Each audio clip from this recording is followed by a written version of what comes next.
कथाकार हीरेन्द्र कुमार झा का कथा संग्रह परगोत्री को लोकार्पण समारोह कल दोपहरिया में बाबूजी के लाइब्रेरी में आयोजित हुए।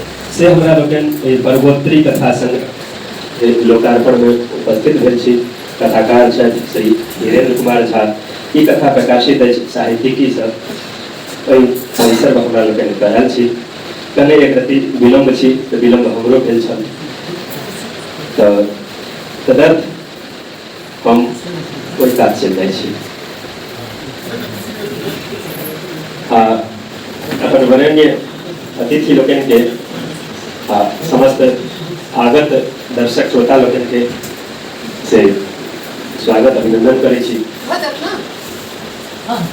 समय बचेबाक लेल हम चट आग्रह करै छन समस्त आदरणीय के जे मंचस्थ हेता आग्रह करै छन डॉक्टर भीमनाथ झा सर के अपने मंच पर अपने का अध्यक्षता करवा दै छी।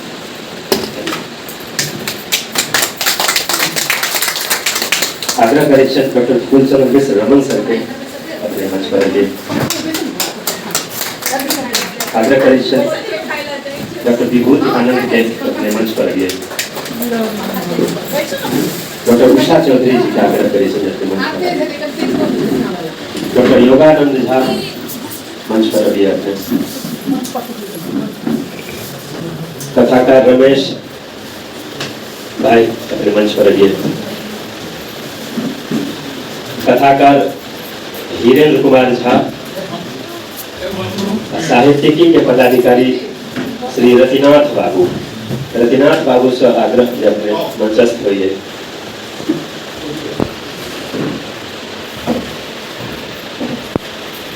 हमरा लोकन इनका सबसे परगोत्री कथा संग्रह पर गपशप सुनब लोकार्पण है। तो हम आग्रह करै छन जे समस्त मंचस्थ अतिथि के से सम्मानित कयल जाय।